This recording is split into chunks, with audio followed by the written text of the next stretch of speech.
Welcome to the search for meaning in these difficult times on ThinkTech Hawaii. I'm your host, Jay Fidell. This episode is called The Tibetan Book of the Dead: What Death Teaches the Living, Grief, Impermanence, and the Search for Meaning.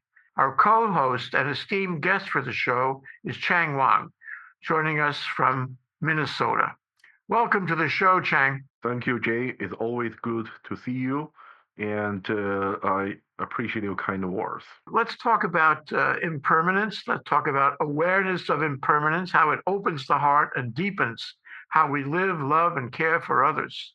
Why have you become interested in the Tibetan Book of the Dead? How personal is it for you? How does it change your life? The Tibetan Book of the Dead, the book I'm reading right now, it's a very important scripture and classics in the Tibetan or the Mahayana tradition literature. I grew up in Beijing, a city shaped by many layers of history, and had been the capital of now called China for hundred years. And it was a dynasty of Yuan Mongolian dynasty or the Qing Manchurian dynasty. For these two dynasties, Tibetan Buddhism was the state religion and in now China region. So when I grew up, I see temples everywhere. I see monasteries. I see the Buddhist statues and culture and arts. So it is deeply embedded in people's religious life. Even when I grew up in the 80s, it was technically atheist state. Even though my parents were not Buddhist, and because of temples and Buddhist arts were part of my visual and cultural landscape. So from middle school, I began to read Buddhist scriptures and commentaries. In college, my interest gradually moved toward Tibetan Buddhism, also known as Tantra Buddhism or Vajrayana Buddhism. It's a philosophical and ritual tradition within Mahayana Buddhism, or the greater vehicle. So basically, there are two major branches of Buddhism. One is called Mahayana, which is predominant in Tibet, Mongolia, Japan, Korea, China, Nepal, and the other tradition is called Theravada, which is the most predominant branch in Myanmar, Sri Lanka, Cambodia, and Thailand. So China and Tibet both belong to Mahayana tradition, the great vehicle. The other one is called a small vehicle. But there is a key distinction between Tibetan Buddhism and the popular Chinese Buddhist traditions. Is Tibetan Buddhism tradition is much more philosophical and ritual. So this is deeply personal to me because the Tibetan Buddhism, Mahayana Buddhism, particularly Tibetan Buddhism, Tantra Buddhism, is not only a pure philosophy. It is deeply involved in our daily life. So birth, marriage, illness, death, uh, all the major events in human lives. Monasteries function more like churches in the West, more like the churches in the West. And the monks and the lamas, their role is very much like clergy, offer guidance, ritual, and spiritual support for life's most difficult moments. A year ago, more than or a little bit more than a year ago, my father passed away, and for that time being, and for the past entire year, my local monastery offered its very strong support to me, myself, and my family. And particularly, we very strictly follow the Tibetan Buddhist ritual for after his passing, and that led me to reread Tibetan Book of the Dead, which is called the Bardo Sodo. It's very important scripture at the time of our death, and particularly the 49 days immediately after death. Every 7 days, the monks and in the monastery offer prayers, and we strictly follow the tradition. And without the help of the local monastery, and I don't know how I could survive for the past year. So it is both spiritual, philosophical, academic, and personal. You went to law school. You're a lawyer. You've been practicing in the U.S. for a lifetime, and the same with me. And somewhere along the line, I discovered that the way lawyers look at society and our life together in the society, gives them a kind of an advantage, because all those cases that you read, all those cases that you engage in, one side or the other, teaches you about the human condition. It teaches you how humanity functions. And presumably you get wiser as you have more of that. So, what's the intersection between Buddhism and the Tibetan Book of the Dead with the practice of law? How do they interact?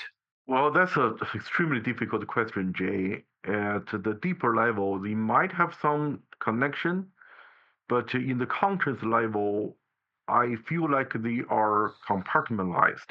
They're separated. Honestly, for the past year and a half, I basically stopped reading any news. I don't follow the current events. I don't follow any news. And just occasionally, people around me, neighbors, talk about what's happening and some horrifying news. And you have to, know a little bit about it to protect yourself, to understand what's going on. But otherwise, I do not actively pursue any news. And as a lawyer, I went to law school, about more than 20 years ago. I had a habit for more than 2 decades that to follow the court decisions, following the Supreme Court decisions. I respect every single Supreme Court justice, no matter what their ideology, and I read their opinion, I read their writings, I read their biography. But I stopped that a year and a half ago, and because I feel like uh, the the I really don't understand American law. I don't understand current affairs.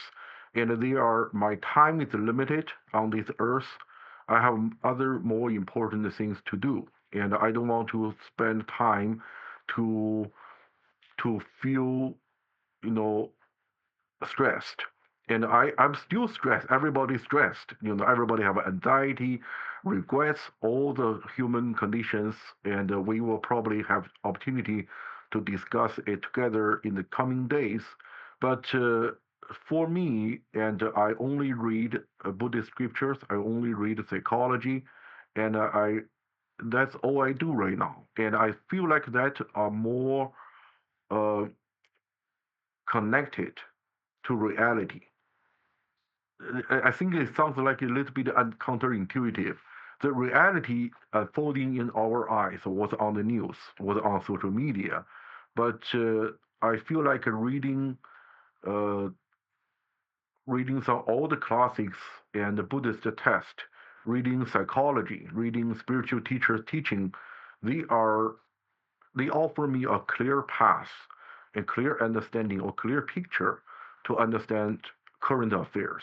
So I don't really follow every day what's happening in certain parts of the world to understand the world. And quite to the contrary, the more I read the news, the more confused I become. The more disoriented it become. And now I have to admit, I have a very low confidence level for me, for my own cognitive ability and analytical ability and a critical thinking to collect enough information, analyze them, and to reach a prediction or the conclusion. I can't do it. So I have to, totally give up. And that sounds very pessimistic, but in the Buddhist worldview, that is not pessimistic. It's not to give up. It's just another way to live your life. You suggest that since your father's death and over the past year or two, you've been more engaged in Tibetan Buddhism. Is that true? And if so, how has it changed your life more than before? How has it changed your practice of law more than before? Two parts of the question. Let me answer the first part. I began to become academically and a Buddhist student, for decades, for 3 decades probably, since college. I officially become, the Buddhist scripture become the most important part of my reading. But that's more academic. And the past a year and a half, or more, maybe more than 2 years, uh, I become a real practicing Buddhist. So I began to follow the rituals, and most the primary reason for that because of the passing of multiple family members, including my father, and the spiritual support provided by the lamas and the monks are very very important to the well-being and the survival of the family. And the legal practice, I still doing that. That's my job, but I feel like I've been joking with my wife that I really want to become a monk now, and she said go ahead. Then I look at all the process to become a ordained monk. It's very strict. You wake up at 4 a.m. and begin to recite canons and sutras, and it's very strict. I don't eat any meat, so the diet part is not a problem for me. But I will be away from my family. I'll be away from my dogs, and I have to wake up at 4 a.m. and I won't be able to drink coffee, and all of that. I think, oh my, that is it's difficult. Probably I would just become a Buddhist student at home and go to monasteries regularly instead of really become a monk. But the law part, honestly, Jay, I went to law school, you went to law school, and we have a common interest in American law. We have firm belief in the rule of law, due process, equal protection, social justice, and fundamental fairness. And we believe all of that. But what the world is telling us is what we have been believed in. The world become progressed after World War II. And the liberal democracy is the answer to the world problem. And all of that progress might be an illusion and might be an abnormality. So what happened to the world peace and had been a abnormality in human history. Just think about it. For 1,000 years, how many years there is no mass murder, mass torture, mass killing, war, famine, and all these man-made disasters in human history. Very rare. Only for the past 50 years something we had that. That we thought that would be that is the end of history, like Fukuyama said. That is the end of history. We won. Democracy won. But at the end of the day, you found out that wait a minute, half of the people they don't really like that progress. They want to revert to something earlier and an earlier version of human history, which was the normal version of human history, which is jungle rule. So that's fine. That's and the American law I studied. The didn't offer me any explanation and answer to that. They just tell me this is unconstitutional. Okay, and then what you do? There is nothing you can do with the current legal system. But Buddhism, on the other hand, did offer us a answer and a solution. The answer is impermanence, interdependence. Everything is not permanent. The democracy is not permanent. Progress is not permanent. And war and famine and disaster are not permanent. And everything happens has a cause, the causation. There's a and also you look at the Buddhist principles and doctrines. One of them is karma. So you do bad things, the bad things will come back to you. And sometimes good intention will cause tremendous harm and suffering. and to other people, then what we do, the Buddha himself, historical Buddha himself, told us Four Noble Truths. The life is pain and suffering. The pain and suffering has a cause, but there is a way, a path, lead us to end this pain and suffering, and we will be able to achieve that. So I think in this regard, and Buddhism or philosophy gave me some hope instead of a pessimism. Law gave me a lot of confusion and pessimism, unfortunately. Remind me of a story in my own practice where we had gone down on a motion for a summary judgment, and we won the motion. And it was really the end of the case, and I was going to get a judgment, and I was going to enforce the judgment against the other side. But I walked back from the courthouse with the lawyer for the other side, and he said, "We should settle." And he offered me what I actually considered a lowball settlement. And I said, "Why would I do that? I just won the motion. I'm going to get a judgment. I'm going to enforce the judgment. Why should I do that?" And he said, "For karma." That's what he Yes. said.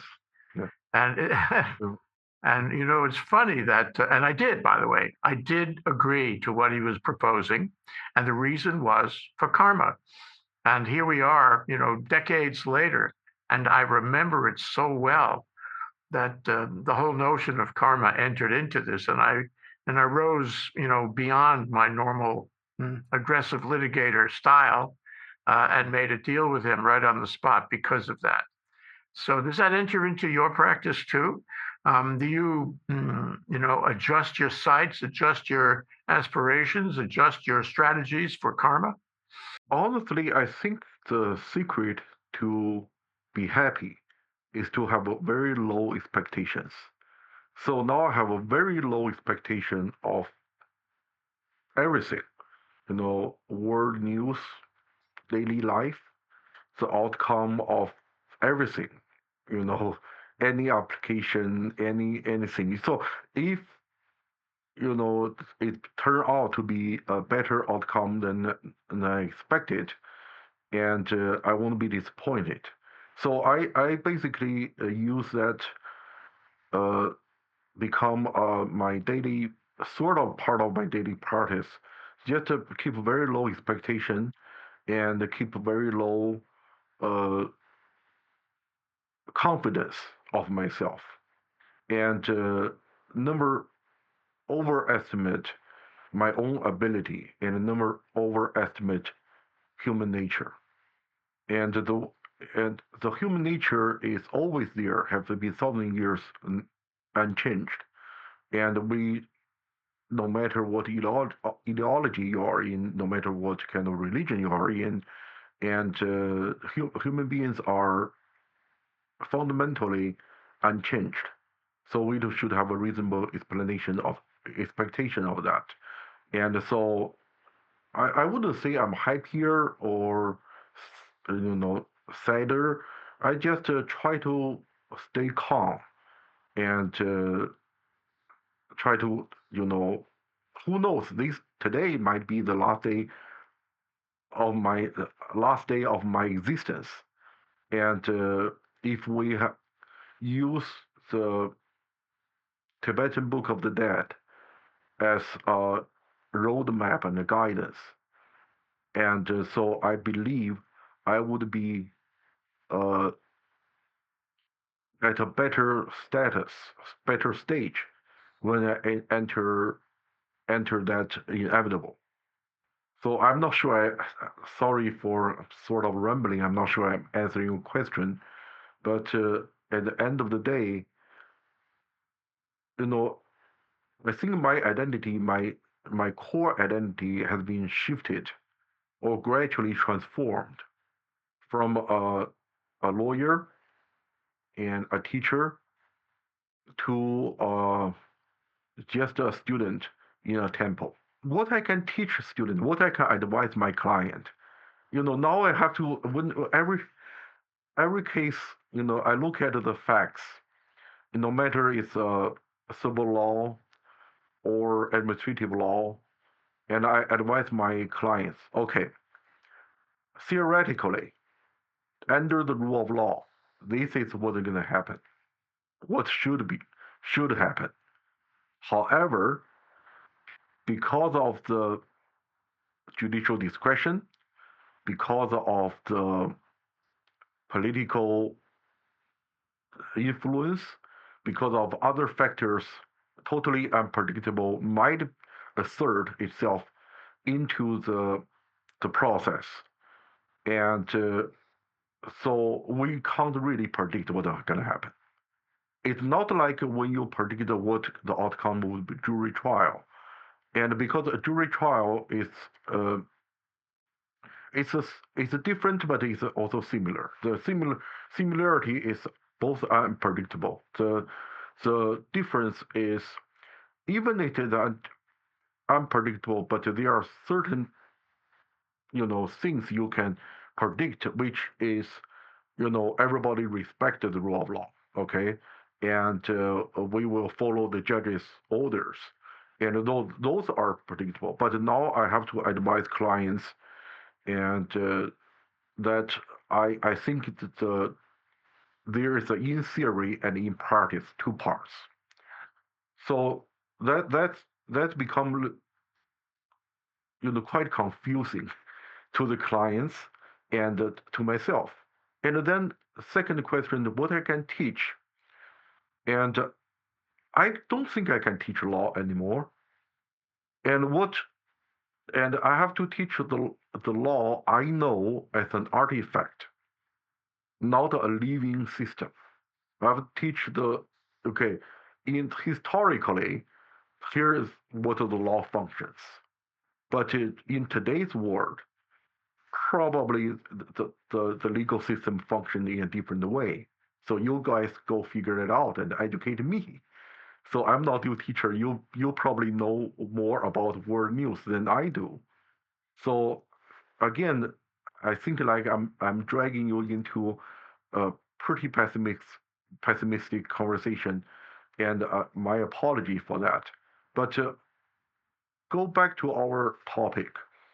We started talking about the awareness of impermanence Yep. as a central feature of the Tibetan Book of the Dead, and how it opens the heart and deepens how we live, love, and care for others. And that means, among other things, the deepening of relationships around you. I'm sure that as you studied this and become more committed to it over the past couple of years, your relationships, your way of looking at relationships has changed, and your way of conceiving of death and dealing with death has changed. Can you talk about your relationships and your view of the world? And can you talk about, and here's one thing is that I don't believe, you have to tell me, that Buddhism tries to proselytize people. Other religions proselytize people. They want to have as many followers as they possibly can around the world. Buddhism doesn't do that. And I wonder where that fits in the proliferation of people who are practicing Buddhists, who are practicing the Tibetan Book of the Dead. Tibetan Buddhism was the national religion and for two dynasties in China, and it was kind of in decline and in the 20th century, but revived both in China, mainland, and Tibet, and also become more and more recognized in the Western world. So look at the Tibetan Book of the Dead. This book has been translated at least 20 times into English language and has been translated in Chinese language, printed, thousands of copies. And people began to seek, spiritual teaching and guidance from ancient text. So if you look at the exact title of this book, the Tibetan Book of the Dead is a mistranslation by the first translator. And because the translator borrowed, I think that, uh, you know, another popular book to name this book. This book's title exactly is Bardo Sodo. Bardo Sodo means liberation through hearing in the intermediate state. So let's dissect it. Bardo means intermediate state. It said, according to the author, Pramasambhava, in the 8th and 9th century, who traveled to Tibet from India and basically founded the entire Tibetan Buddhism. And we call him Guru Rinpoche. And in English language, it means lotus born. Legend said he was born in a lotus. Okay, that's every religion has a legend. But he was a very erudite and prolific author, and one of the books he authored is Tibet Bardo Saldo. Bardo Saldo means he, according to Buddhism, not only Tibetan Buddhism, there is an intermediate state. When you be pronounced medically, stopped, the heart stopped, and that moment to you reincarnate, and your conscience, all the 8th conscience, enter, a new form, either a human being or animal. So that's why in a lot of branches of Buddhism they banned meat eating, because what you are eating could be your cousin in the past life, right? That could You are eating a steak, and that beef was your cousin in the past life or in another parallel universe. Anyway, that is a sort of joking, but the Bardo period, 49 days. So we follow the teaching to repeatedly recite the different scriptures and then to pray for the peaceful and clear path to guide our loved ones to go through this process and become another life form through hearing the scripture, the recitation, and through the loved one's voice and the monk's voice, and our loved ones, even medically pass away, they will reach liberation. They will reach a new stage of their life cycle. So that is the meaning of the Bardo Saldo. So it's Buddhism. You are absolutely right. Buddhism is not a very. It's a important religion, but we don't go to the street and grab people's hand and say, "Follow me." No, it's very reserved, and they don't, you know, distribute literature, convince people. You don't need to be convinced. Many, Chinese educated class and the Japanese and the Singaporeans, I met, people from different religious background, and they just began to listen to the gurus or the high monks teaching and become intrigued by very difficult philosophical concept of Mahayana Buddhism and become more and more interested in reading and learning more about it. And because Buddhism, as the Buddha himself said, we don't need to, it's not really a religion. You don't need to worship me. And actually, the Buddha himself once said, if you worship me, you lose my teaching. You'll be misguided. So it's some modern scientists become very devoted Buddhist, including in the West and in Asia, because they believe Buddhism is fundamentally it's a science.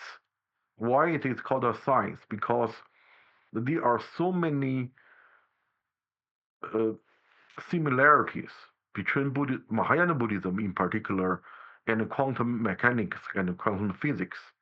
For example, quantum entanglement.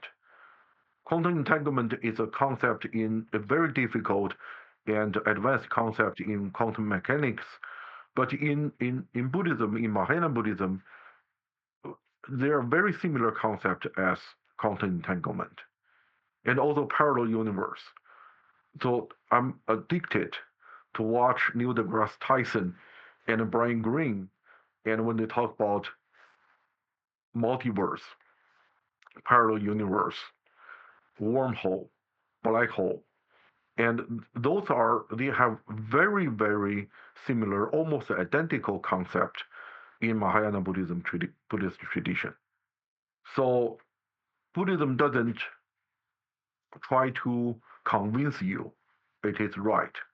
And the student of Buddhism or Buddhist get in touch with Buddhism and read it and become fascinated and intrigued by the concept and want to learn more. That's my own spiritual journey, and also perhaps and a very similar path shared by other students and followers. Inherent in the Book of the Dead, however it's called or translated, is the notion of reincarnation, isn't it? And Yes. it deals with the natural human response to the possibility of the end of life, to the reality of the end of life. And I guess for some people, it represents a rationalization for the fear of death. So, does it make looking at death easier for you, for anyone practicing Buddhism? Is it a way to achieve the karma that you talk about, the peacefulness, the harmony? Sounds like it's achievable when you're not afraid of death. Am I right about that? Well, yes and no, Jay. And I'm afraid of death, and I'm extremely fearful.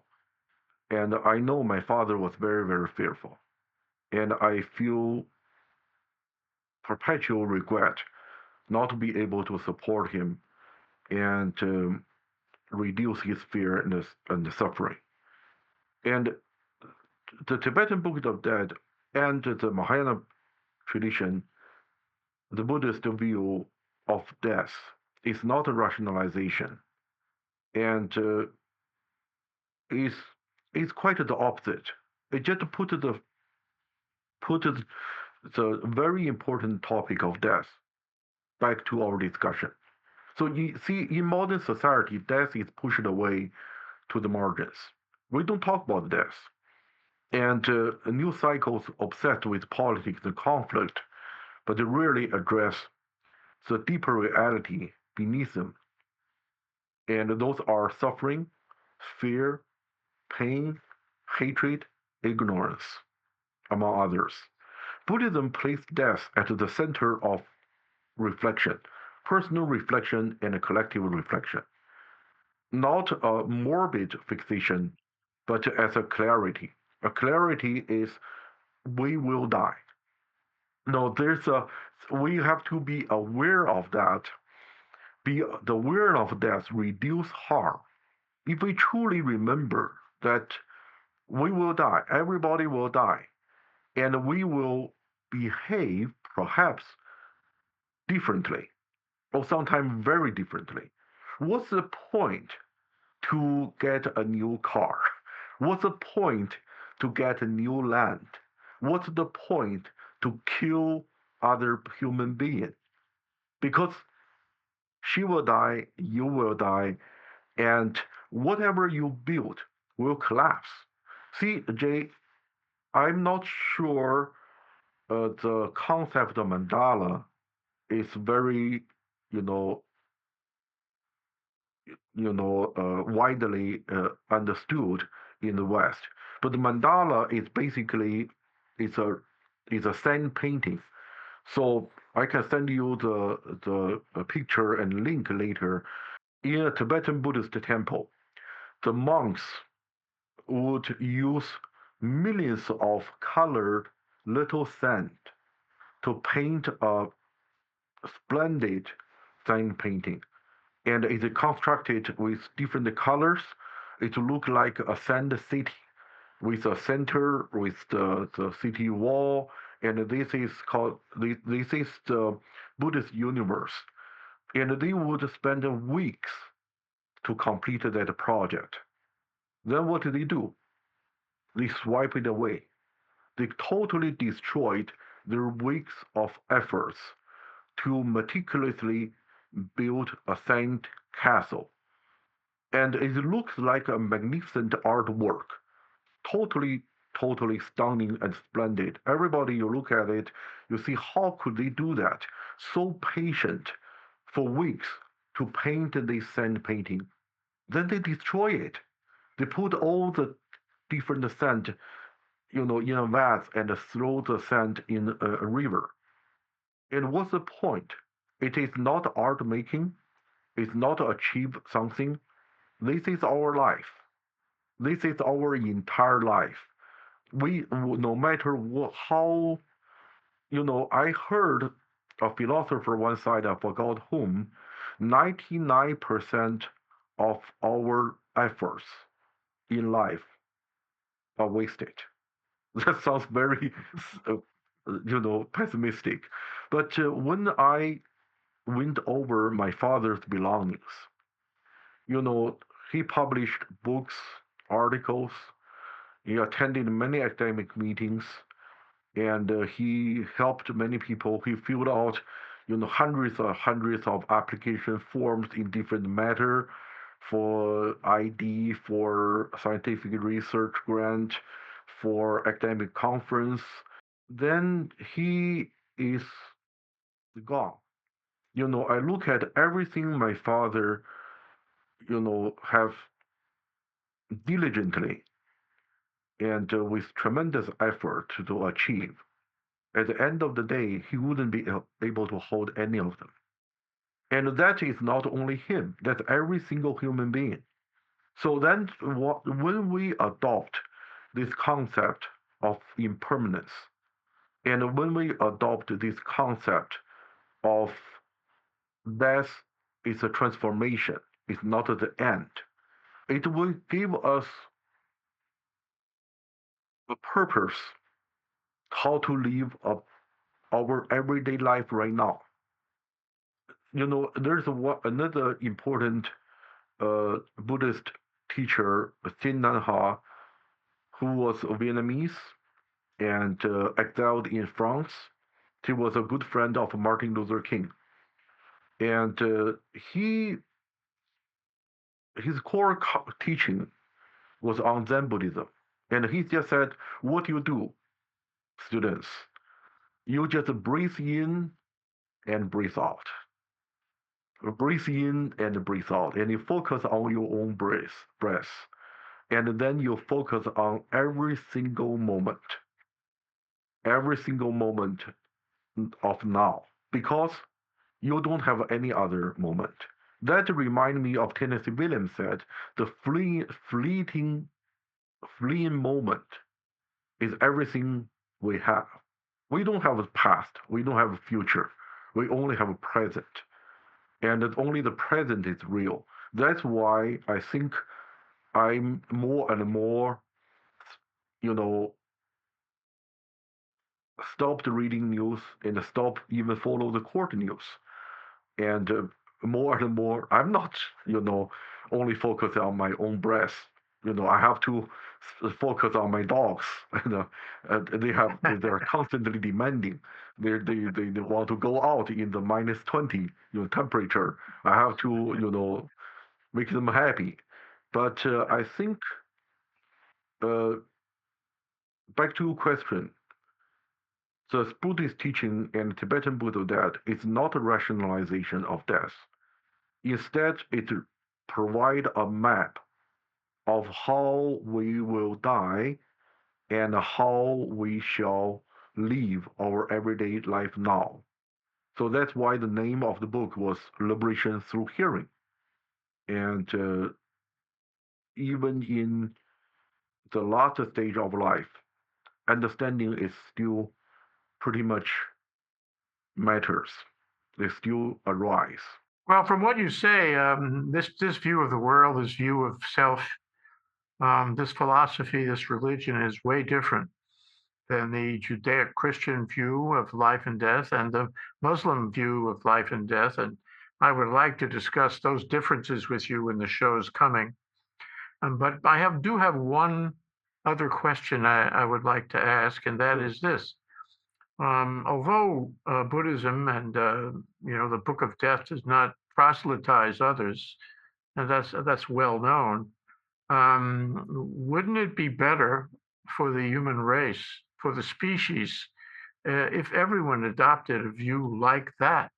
Wouldn't there be less violence, less war, less suffering among people in general if more people adopted Buddhism and understood this Book of Death? What do you think? It won't happen, Jay. It won't happen. And so in Buddhist tradition, we have a saying that whether or not you feel connected to the teaching of Buddha, and so many of my friends, even they are from Asian regions, they don't feel connected. And the first time I walked into a temple, I felt connected.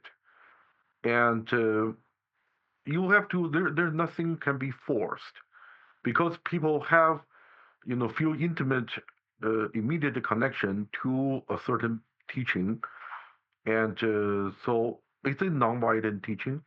It is a very highly philosophical and a critical teaching.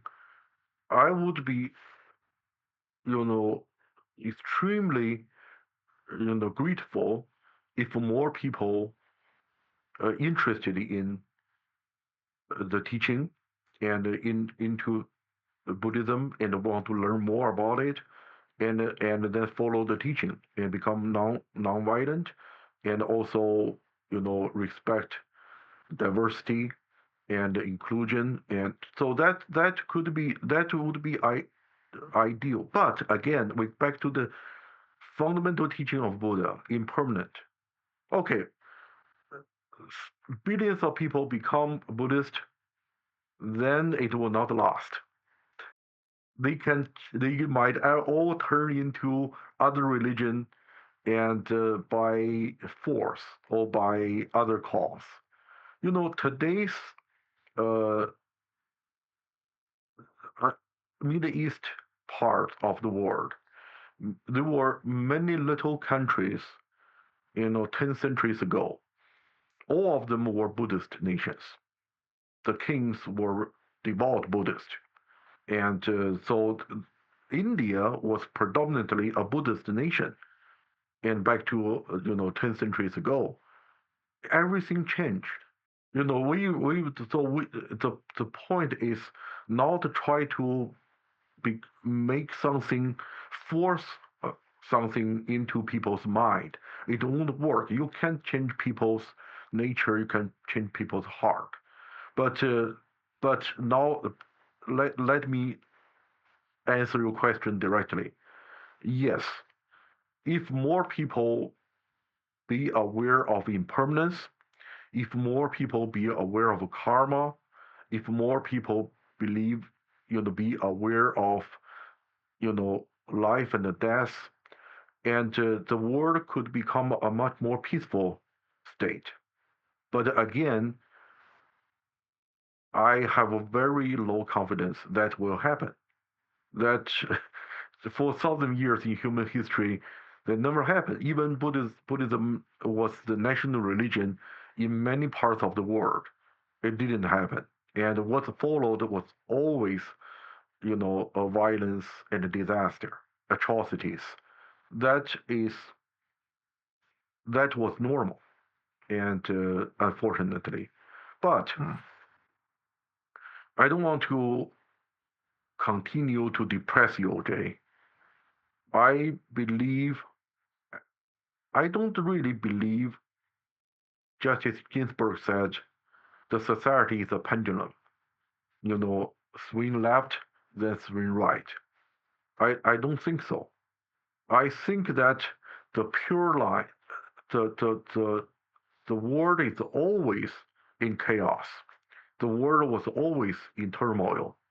What we can find peace is in our own mind and in our own heart. Sometimes we need institution to help us, And so that's why we go to churches, like we go to temples, we go to monasteries. And sometimes a simple conversation like you and I are doing can give us a peace and hope and a reason to live one more day for myself. But I don't believe and we can change the world. I think we can, like Viktor Frankl said, and if we cannot change the world, we can change our own attitude toward what's happening to all of us and to ourselves. There's much more to discuss. Thank you so much to our esteemed guest and co-host, Chang Wang.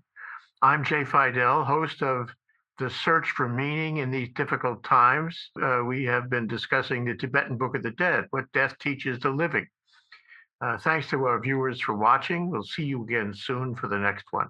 Aloha, Chang. Thank you so much, Jay.